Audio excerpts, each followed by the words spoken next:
I wasn't supposed to win the auction. I was just bored. It was a Wednesday night in early January, 2024. Cold rain tapping against my apartment windows. I was half watching a true crime documentary and scrolling through a storage auction app I downloaded out of curiosity. You know the type. Abandoned units, defaulted payments, mystery contents. The app made it feel like a game. Unit number 417 popped up. No interior photos, just a dim image of a metal roll-up door inside a warehouse. The description was basic. Contents unknown. Delinquent for 8 months. Buyer assumes all liability. 8 months felt specific. The current bid was $120. I don't know why I did it. Maybe it was the rain. Maybe it was the fact that my life felt painfully predictable. Work, subway, apartment, repeat. I bid $150. No one outbid me. 2 days later, I was standing inside a massive storage warehouse, somewhere off an industrial stretch near the river. The place smelled like dust and old cardboard. Fluorescent lights hummed overhead. The manager was a tired-looking guy in his 50s. Unit 417? He asked, checking his clipboard. Yeah. He hesitated. Then he handed me the key. Anything in there is yours. We don't answer questions. That part stuck with me. We don't answer questions. Unit 417 was at the very back. The hallway felt longer than it should have been. Each metal door identical.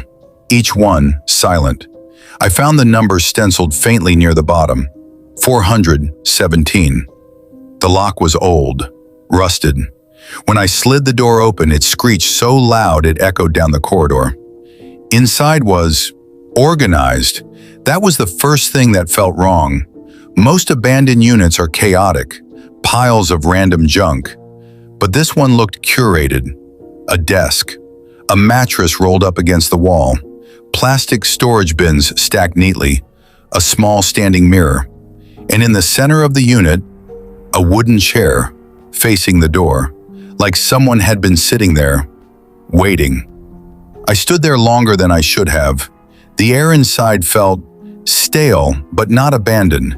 There were extension cords running along the wall, a power strip. I followed the cord with my eyes. It disappeared behind one of the plastic bins. My stomach tightened. Why would a unit with unpaid rent still have power? I stepped inside. The air felt colder than the hallway. My footsteps echoed faintly. I checked the bins first. Clothes, folded neatly, mostly black and gray, all my size. I paused. Coincidence, I told myself. Then I found a folder inside the desk drawer. Inside were printed pages, screenshots of my social media, Instagram photos, tweets, even a screenshot of my LinkedIn profile, dated over the past year. My hands went cold. This wasn't random. This wasn't abandoned junk. This was research. On me. I left. I didn't even lock it properly. I told myself I'd report it, call someone. But who? The storage manager? He'd just say I bought it. The police? And tell them what? That I found screenshots of myself in a unit I legally purchased? That night I couldn't sleep. Every creak in my apartment felt amplified. Every car passing below sounded too close. Around 1:12 a.m., my phone buzzed. Unknown number. I stared at it for a long time. Then it stopped. A second later, a text came through. You finally opened it. My chest tightened so hard I thought I might pass out. Another text. Took you long enough? I didn't respond. I blocked the number. 3 seconds later, another message from a different number. You moved the bins. My heart started pounding so loudly I could hear it in my ears. I hadn't told anyone. I hadn't posted anything. How did they know? I slowly turned my head toward my bedroom door. It was closed, but I suddenly felt like I wasn't alone. The next morning I went back. I needed answers. The warehouse was quieter than before, the same humming lights. When I reached 417, the door was closed, locked. but I hadn't locked it. I opened it slowly. The chair was gone. My stomach dropped. The mattress was unrolled now, laid out flat, and on it, a phone. Plugged into the power strip, screen lit. On the screen was a live camera feed of my apartment bedroom. My bedroom. The angle was wrong, too high, like from a ceiling corner. I don't have cameras. I don't. I know I don't. But there I was, standing in the storage unit, on the screen, with the phone pointed at me. Delayed by half a second, my reflection lagged behind my movement. The air in the unit felt heavier, like it was pressing against my lungs. Then the feed changed. It switched to my apartment, empty, but the bedroom door slowly creaking open. I dropped the phone. The screen cracked against the concrete, but the feed kept playing. The bedroom door on the screen opened wider, darkness beyond it. Something moved in the hallway, not fully visible, just a distortion in the shadows. The cracked screen flickered, then went black. Silence. Complete silence. Even the warehouse hum felt distant. I backed out of the unit slowly, and as I did, I heard it. Footsteps. From inside. Soft. Measured. Like someone stepping off the mattress. I didn't look back. I ran. When I reached my apartment, my door was locked. Nothing seemed disturbed, but the air felt wrong, heavier, like it had been occupied. I checked every room, closet, bathroom, under the bed, nothing. Then I saw it, on my desk, a printed page, one of the screenshots from the storage unit, except this one was new. It was a screenshot of my live location, taken minutes ago, with a note written in black marker. You're getting closer. I moved out that week. New apartment, different borough, different routine, different subway lines. I stopped posting online, deleted most accounts, changed my number. For a while, the messages stopped. I convinced myself it was over. Maybe it was a sick prank. Maybe someone obsessed. Maybe I imagined parts of it. Until last night, I got an email. No subject, no sender name, just a single image attached. I opened it. It was a photo of a storage unit, metal door slightly open, number painted near the bottom. It wasn't 417, it was 418, and in the doorway, a wooden chair, facing outward, like it was waiting for someone. Below the image, one line of text, "You're almost ready." I don't know what that means, but tonight, at exactly 1:12 a.m., I heard something in my new apartment. A metal scraping sound, like a storage door rolling open, slowly, from somewhere inside my walls. I don't own any storage units anymore. At least, I don't think I do. If you've ever bought something abandoned, a house, a locker, a unit, did you ever feel like it wasn't empty? Because I'm starting to think I didn't buy Unit 417. I think it bought me.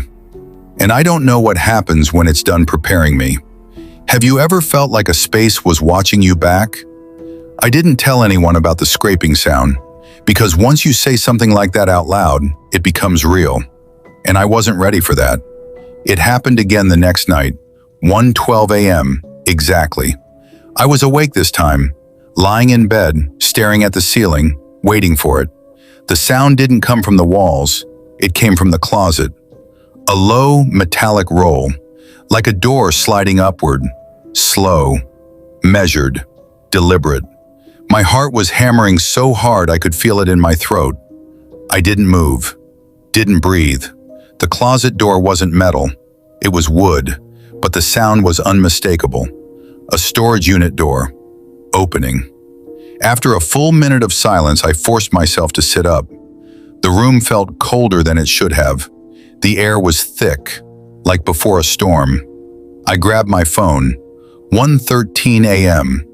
No new notifications, no messages, just my own reflection in the black screen. Except, it didn't move when I did.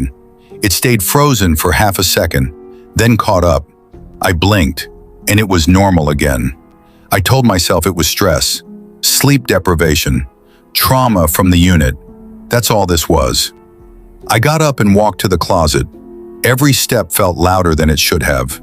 The door was closed, handle still, nothing visible underneath, but I could feel something, like standing in front of an elevator you know is about to open. I reached for the handle, and before I could touch it, my phone buzzed. Unknown number. My blood went ice cold. I didn't want to look, but I did. A text.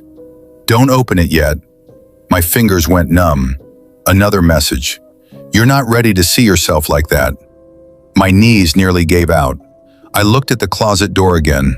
The handle twitched, just slightly, like something had brushed against it from the inside. I backed away slowly. Every instinct screamed to run. But run where? The messages kept coming. 417 was preparation. 418 is transition. Your unit is almost complete. My unit. The words felt wrong. Possessive, like I wasn't the buyer. I was inventory. I didn't sleep that night. At 4 a.m., the scraping started again, this time from the ceiling. A dragging sound, directly above my bed. My upstairs neighbor moved out 2 weeks ago. The apartment above me is empty. I know it is. I confirmed with management, but the footsteps began anyway. Slow, heavy, crossing the floor directly over where I lay frozen beneath my blankets. Back and forth, like someone pacing or measuring. The next morning I called the storage facility. No answer. I drove there anyway. The warehouse was closed, chain around the front gate, sign removed. The entire building looked abandoned, like it had been empty for years. Dust layered across the windows. No sign of life, no recent tire marks. I stood there in the parking lot for a long time. Unit 417 shouldn't exist anymore, but I still had the key. I reached into my pocket. It was gone. In its place, a small rectangular tag, stamped metal, with one number engraved into it, 418. That night, the closet door was open when I got home. Wide open. I know I closed it. Inside, everything looked normal. Clothes hanging, shoes lined up, except at the very back, behind the hanging shirts, was a metal roll-up door, small, embedded into the wall, about chest height.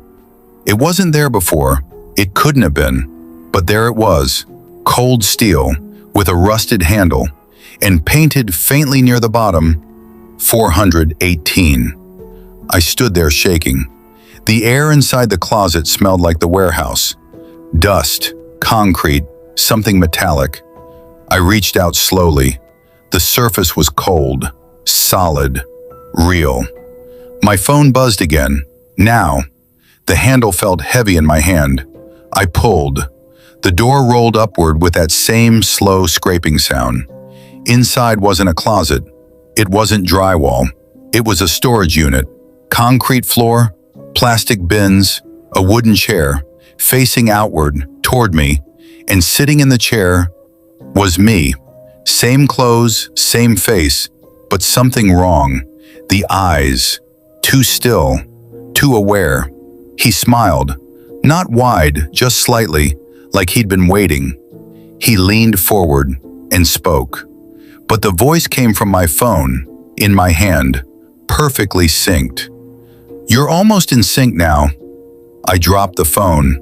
The other me stood up slowly. The light inside the unit flickered.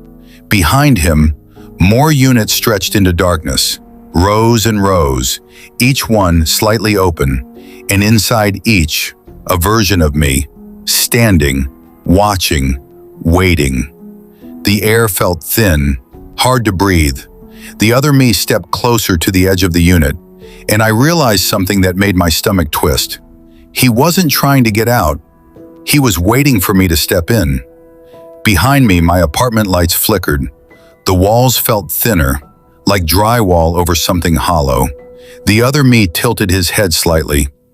"You bought the unit," he said softly, "but you never asked what it stored." The units behind him began opening, one by one, slow metallic scraping filling the air. Each version of me stepping forward, eyes locked on mine. And I understood. Unit 417 wasn't abandoned. It was archived.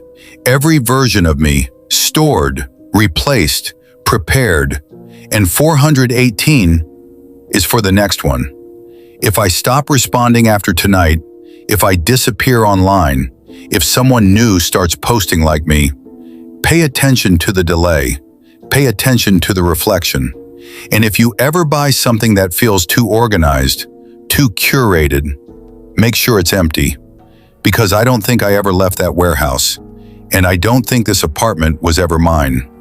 Have you ever felt like you were being filed away? I didn't step inside, not at first. I stood frozen in the doorway of my own closet, staring into a concrete room that shouldn't exist. The other me waited patiently, like he knew I would, like he'd been here before. Behind him, the rows of units continued into darkness, each one slightly open, each one holding another version of me. Some were standing, some were sitting, some were staring at something I couldn't see, but all of them were watching. Me. The air inside the unit felt heavier, thicker. It smelled like dust and something old, like paper left in damp cardboard for years. I tried to step back. My heel hit something solid. I turned slowly. The rest of my apartment was gone. Behind me wasn't my bedroom. It was concrete. The closet door had disappeared. The only exit was the storage unit in front of me, the one labeled 418, the one waiting. The other me stepped forward. His movements were slightly off. Not lagging, just smoother, too precise. "You're fighting the alignment," he said. The words came from his mouth this time, not my phone. His voice was mine, exactly mine, but stripped of hesitation. "You weren't supposed to remember 417. A shiver ran through me. "I don't remember 417, I whispered. He smiled. "That's the point." The lights above flickered. In the units behind him, the other versions began moving. Not toward me, just adjusting, like mannequins being repositioned. One lifted its hand, another tilted its head. Another slowly blinked, in perfect unison. The scraping sound returned, metal rolling upward, more doors opening. The sound echoed endlessly, and I realized something that made my stomach drop. Each unit wasn't just holding a version of me, it was holding a different moment, different clothing, different expressions. Some looked younger, some looked exhausted, some looked afraid, some looked calm, like chapters, archived, cataloged, stored. "I don't understand," I said. The other me stepped aside slightly, gesturing to the rows behind him. "You don't remember the resets." The word felt wrong in my head. "Resets? You deviate," he said calmly. "You resist synchronization, so you're archived."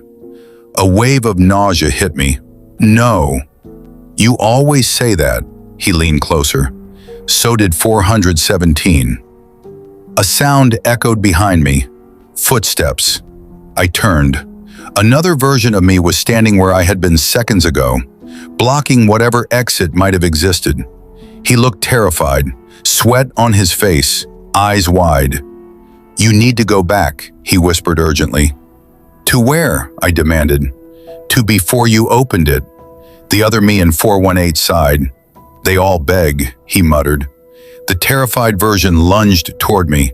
His hand grabbed my arm, and it felt real, warm, alive. "I've been here for weeks," he whispered, "or years, I don't know. Time folds here."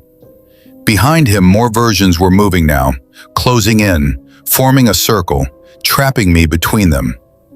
The version in 418 raised his hand. The others froze instantly, obedient, precise. "You're destabilizing the sequence," he said. "To you," I snapped. He smiled faintly. "You're not supposed to remember." He stepped fully out of the unit, and the moment his foot crossed the threshold, the entire warehouse shifted. Like reality inhaled sharply. The lights above dimmed to a cold blue glow. The walls stretched. The units seemed taller, longer. The space expanded infinitely. And I realized something horrifying. This wasn't a warehouse. It was a structure built around something much larger, much older. Something using repetition as scaffolding. Using me. The other me stood inches from my face. "You were archived because you questioned too much," he said quietly. "You don't comply." "And you?" I asked. He held my gaze. "I learned." The words echoed unnaturally, like multiple voices layered together. "I understood what we are." Behind him, the other versions began merging back into their units, one by one, doors sliding down, metal scraping echoing like distant thunder, until only 418 remained open, waiting. "You can resist," he said calmly, "and become another file. Or you can step inside and sink." My heart pounded so hard I thought it might tear through my chest. "What happens if I don't?" I asked. He tilted his head. "You already did." The lights flickered violently, and suddenly I was somewhere else.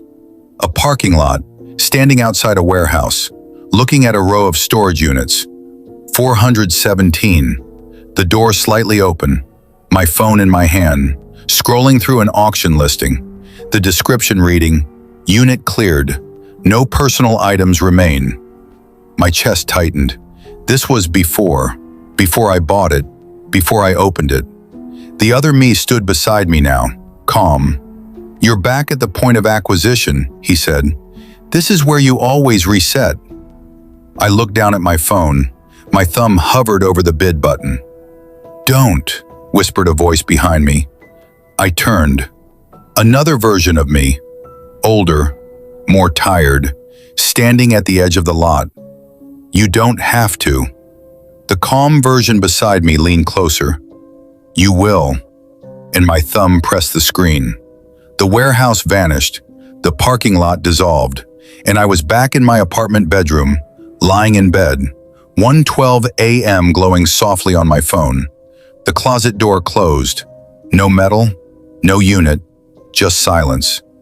For a moment I thought it had been a nightmare, until my phone buzzed. Unknown number, one message. "Welcome to 418. The closet handle twitched, softly, barely noticeable.